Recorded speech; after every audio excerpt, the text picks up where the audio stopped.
Alright, so just going to quickly go through some information on the Helix folding bike. We're renting this now, which is perfect for someone who's staying in a hotel, who's traveling, wants a bike, take it overseas. It's not electric, it's a standard bike.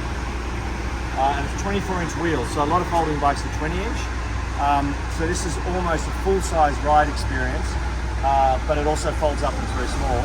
So what's good about that is it makes it very portable. You can take it with you. They are releasing a suitcase for it, which is going to be cool. I think that's about to be released, and we'll probably get one of those to make it even easier. Just going to go through a couple of things now in terms of how you fold it. There are some unique designs of this. Just come over this way because we've got traffic here. So yeah. So basically, the way you fold it's quite important. If you do it the wrong way, you could damage the bike, and also it would be very unsafe if it wasn't folded properly and clicked into place. And the way you do it is quite unique. No other bike has this design. So just come forward a bit. So firstly, you can take the seat out or you can drop the seat. I tend to find it easier just to take the whole seat out because it does make it go that little bit smaller in terms of the overall size. So take the seat out. Now the pedals are a unique design. The pedals are basically, you just pull this little tab and then at the same time pull it out. It just clicks out. They're actually on a few different folding bikes on the market, but yeah, like how simple is that? So you pull the pin, slide it in or out, like as simple as that. If it's not in right, it's pretty obvious because it won't want to, you'll feel it as soon as you try to pedal it, okay? So one pedal there, this one, pull that tab, little red tab, pull it out. So there's that start. Now, recommend you put the gear into the second smallest cog, just to slacken off the tension. If you put it in one of these higher gears here, you're going to struggle to fold it. So we'll use the gears on this are thumb and index, nice Shimano Dior. So rapid fire, the bars are not super wide, quite comfy grips. Obviously the ride style is going to be a bit different than a normal bike, but it feels quite stable in comparison to a 20-inch folding bike that can feel a bit dinky. So now, I should have done that while I had the pedals on, but that's all right. We're just going to drop that down.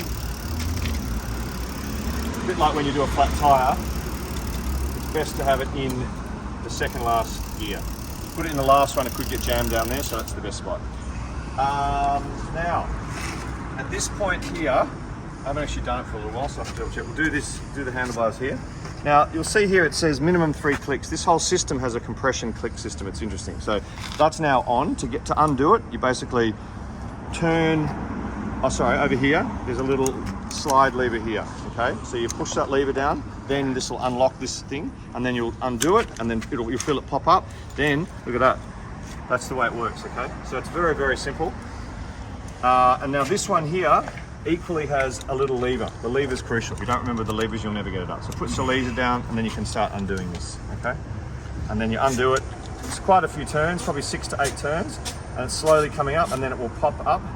See that? It pops up, and now there's that fold as well, okay? Wow. So, basically, this will fold into itself. The other one is the wheel fold that goes under. It's similar to a Brompton and our XDS Micro in the way it folds. A lot of folding bikes will go like that. This one basically goes like that, okay? Now, to do this one here, you've got this little lever here, which lifts it up, and then the whole bike rolls under itself.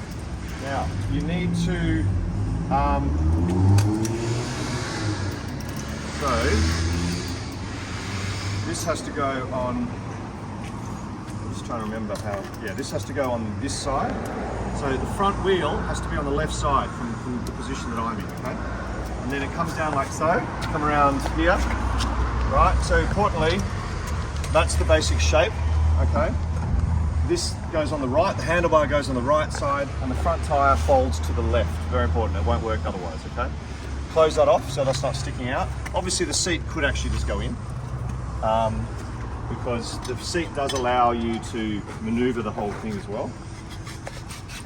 But if you want it to be the smallest position, obviously you can go right down to the bottom if you like, but it'll only go, how far down? Yeah, to there. And then, because you can basically roll the whole bike as well if you want to. Now, just coming over here, you have to lock this in, okay? So the way this works is you whole hub here clicks into a part of the frame. It's pretty obvious, okay? That's now locked in there. And to get it undone later, you will have to turn that and pull it out. So it's just a trigger-loaded lock system. And you'll see it goes onto that piece down here. Okay, so we're going to slide it towards it, turn it, and then let go. And that's now locked in. And then this one here, that just sits there.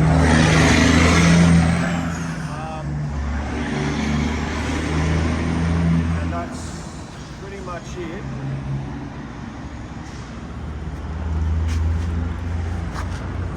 Yeah. Is there anywhere better for this to sit? It looks like it's right on the derailleur there.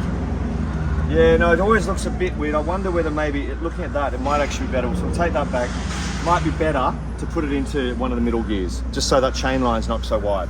Because unlike a normal bike, yeah, I've forgotten about that chain line. But yeah, basically that's now, you know, that's the bike. And it's pretty light and pretty compact. That's your Helix bike. Now, let's say you've got the bike like this and you've got to get it ready to ride. We'll go through the reverse steps to just check that. So firstly, we're going to undo the handlebar, so the rear wheel, turn that a little bit and then it will pop out, okay? This will come out like that. I think you may as well do that first because that's not in the way. Now the way this works is really, really important. You'll see it says minimum 3 clicks, okay? What you need to do is push it down and turn, okay? And then as you start turning, right, now you'll feel it's going to tight. Hear that 1 click, 2 clicks, 3 clicks. So minimum 3 clicks. I'd go 3 or 4 until it feels firm. That is now fine and done, okay? Now, to go around here, we're going to turn this up, but at the same time, we've got to push this through, okay? So I'm pulling that back like that. Again, I think, yeah, possibly putting it in the middle gear is probably a good idea. Now that's pretty obvious. You just push down and it clicks. Feel that, all right? Done. And then now, the crucial one to not forget is this front wheel, because obviously if you tried to ride it like this, it's not going to end well. So again, you push it together with your hands, you push down on this, and then you start turning, all right? And then it'll take quite a few, you can see it slowly going down and tightening, and then once you start hearing, no. Okay, so that didn't work properly, and you can see because this is not, so let me just try that again. It's quite important that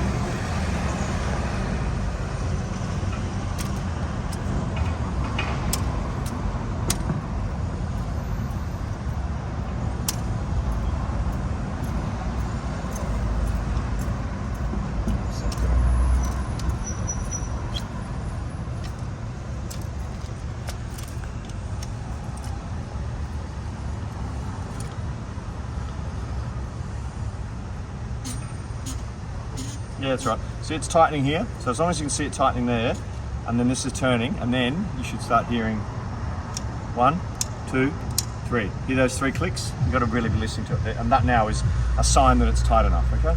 And there you go. Your bike is ready to roll. Obviously, you've got to do the pedals. Pedals are pretty simple.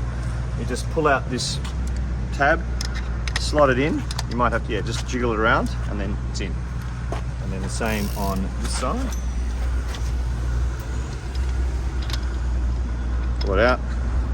Sort of easier when it's, yeah, you might have to rotate the pedal a bit, let go, it's done. And there you go, seat back up. Now with the seat, you can't go lower than that because it'll bottom out on the frame.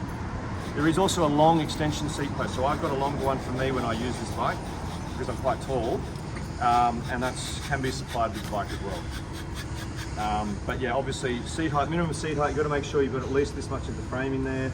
I believe there is a minimum insertion point. Yeah, so if you look on the frame here, that line there, minimum insertion point, very important that you use that, okay? Don't go any higher than that, otherwise you can damage the frame. The frame is probably effectively worth about $2,000 because the bike's worth about $3,500 to $4,000. So world's lightest full-size folding bike.